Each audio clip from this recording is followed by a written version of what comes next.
The NFL is about to make its biggest mistake. Jared Goff could steal the MVP crown, turn the Lions into a Super Bowl monster, and force every doubter to eat their words. But one failure could still destroy Detroit's dream season.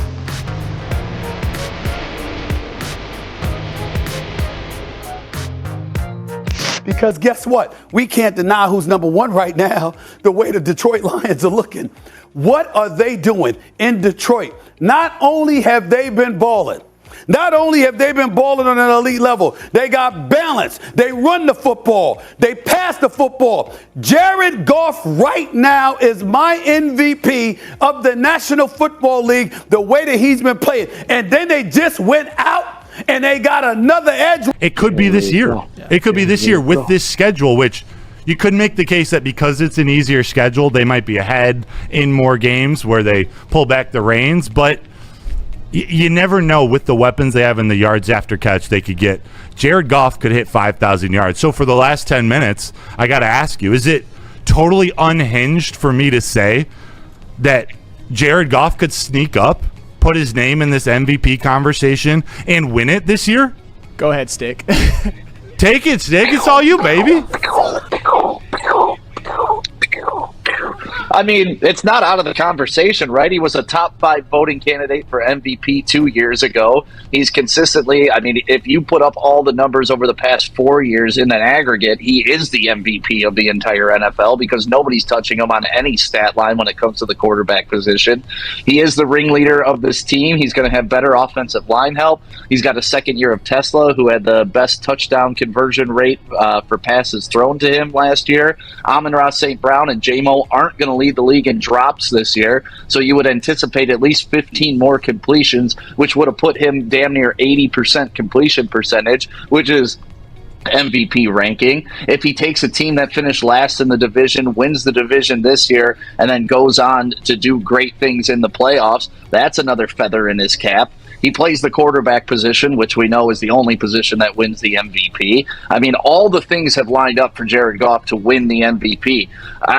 There's no doubt in my mind he's already in the conversation. All he's got to do is put his stamp on this season, not have those like Houston Texan type games like he did a couple years ago where even though they won, he threw 5 picks.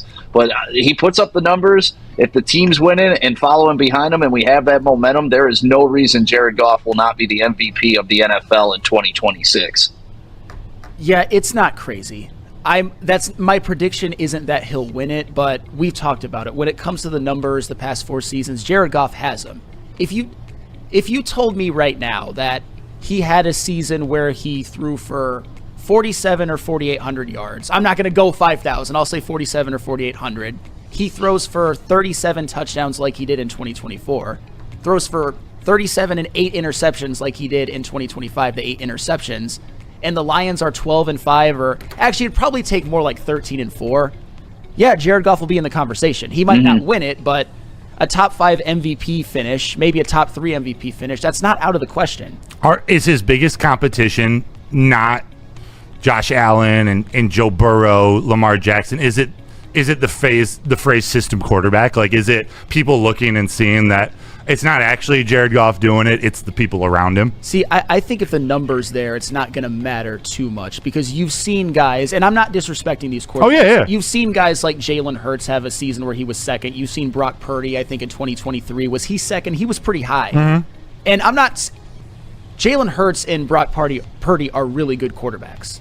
But it's not out of the question for someone who's not thought of as one of the guys who could be an all-time great popping up. And I think that with no doubt that Jared Goff is better than Brock Purdy. Yeah. I don't want to do the whole if Brock Purdy can do it, Jared Goff can do it, but I kind of am. Yeah, no, but you're doing it in context of not necessarily putting Purdy down. It's hey, look at what's in front of Jared Goff. What could happen this season? And the point Stick laid out about it's the story. Like the stats got to be there. Yes. The production has to be there. But you're not winning the MVP if you're expected to go 13-4. If you're expected to win the NFC conference, like.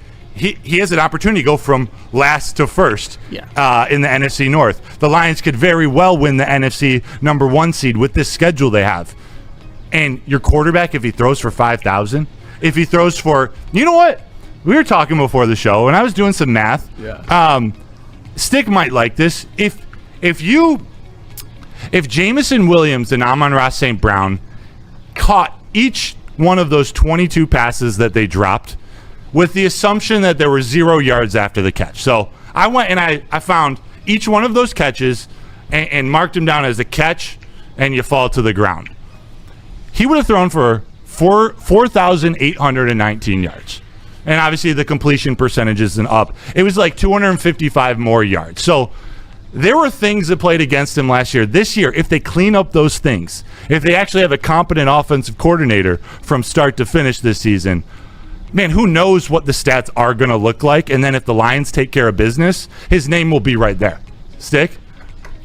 Well, and just to add on to that, if they do catch those, how many of those were 3rd and 4th down conversions that would have kept the drive going, which would have compiled into more yards afterwards too? Right. So, I mean, those drops to me, it's crazy that the Lions had 2 of the top 3 drop wide receivers in the entire league last year, and Jared Goff still was elite at completion percentage. And but you can point to that may have cost us a game, which cost us a playoff berth.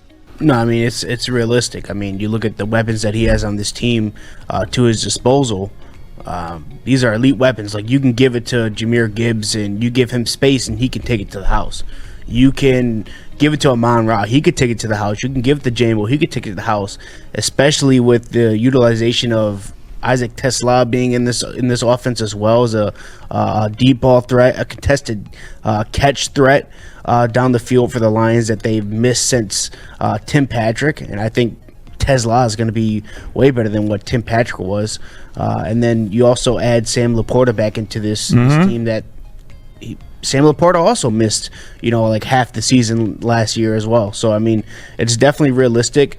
It's going to be a race like it always is. It's going to be a race down to the top 3 to 5 quarterbacks in the league, depending on how you had Jonathan Taylor in there for a little bit. So I mean, if we really think Jahmyr Gibbs is going to have a 2,500 yard all-purpose season, then he could very well get MVP looks as well, because that's the type of rarity that you're getting yourself into when you talk about a 2,500 yard all-purpose season from a running back. Like, I remember when Derrick Henry, it was like kind of like the 2,000 yard back there for a while, where he was just consistently getting it and getting those MVP conversations.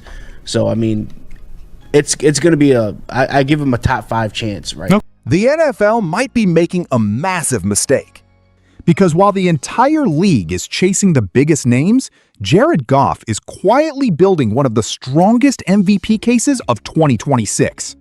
Everyone wants to talk about Josh Allen, Joe Burrow, Lamar Jackson. But what if the quarterback nobody fears right now becomes the one holding the MVP trophy? Detroit is not winning because of luck. The Lions have balance.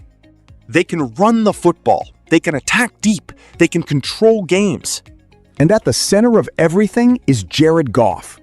With weapons like Amon-Ra St. Brown, Jameson Williams, Sam Laporta, and Jahmyr Gibbs, Goff has everything needed to produce a career-defining season.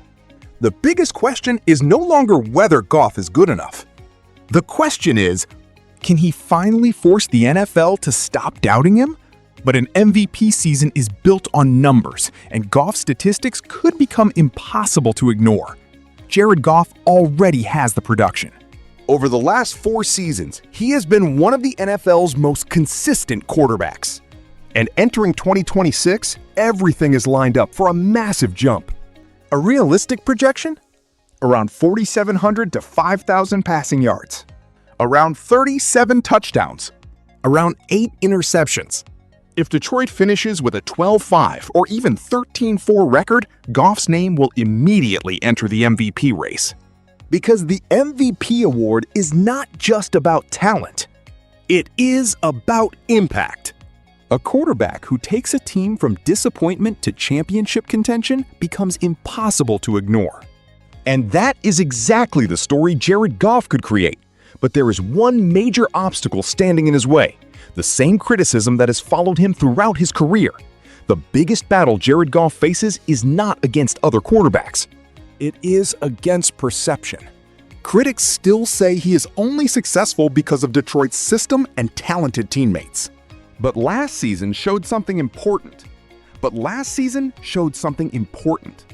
Goff was already producing elite numbers despite mistakes around him. Amon-Ra St. Brown and Jameson Williams combined for roughly 22 dropped passes. Those missed opportunities could have added around 255 extra yards and pushed Goff's passing total close to 4,819 yards. Those were not meaningless plays. Some could have extended drives. Some could have changed games. If Detroit eliminates those mistakes, Goff's numbers could explode. And suddenly, the system quarterback argument becomes much harder to defend. And this season, Goff may finally have the complete weapon system needed to silence every critic. The scary part about Detroit is that defenses cannot focus on just one player. Stop Jahmyr Gibbs? Amon-Ra hurts you. Double Amon-Ra? Jameson Williams destroys you deep. Take away the receivers? Sam Laporta returns. And with Isaac Tesla added to the offense, Detroit gained something they desperately needed. Another explosive threat. A true deep ball and contested catch weapon. This Lions offense has the potential to become one of the most dangerous units in football. And if Jahmyr Gibbs reaches historic numbers, possibly around 2,500 total yards, Detroit could even have multiple MVP-level candidates. But the biggest spotlight remains on Jared Goff, because quarterbacks win MVP awards. And this could be his moment. However, one disaster could still destroy the entire MVP dream. The opportunity is there.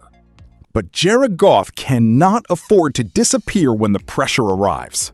We have already seen how one terrible performance can change the conversation. Against Houston, Goff once threw 5 interceptions. Moments like that create doubt. MVP quarterbacks have to deliver when everything is on the line. Because he is competing against names like Josh Allen, Joe Burrow, and Lamar Jackson. To win this award, Goff has to do more than put up numbers. He has to change the story. He has to prove he is not just a quarterback surrounded by talent. He has to prove he is the reason Detroit becomes a championship team. If the Lions win big, if the offense dominates, and if Jared Goff reaches elite statistical levels, the NFL may have no choice but to crown him. The quarterback everyone ignored could become the player nobody can stop talking about. Jared Goff may not be the favorite today, but if Detroit becomes a Super Bowl monster, the NFL could look back and realize they ignored the next MVP right in front of them. Yo, mic check 1 to 2, -1, -2. Game over for this video, folks. Smash that like button, drop a comment, and subscribe to stay in the huddle for more. This is NFL Madness, bringing the heat and signing out.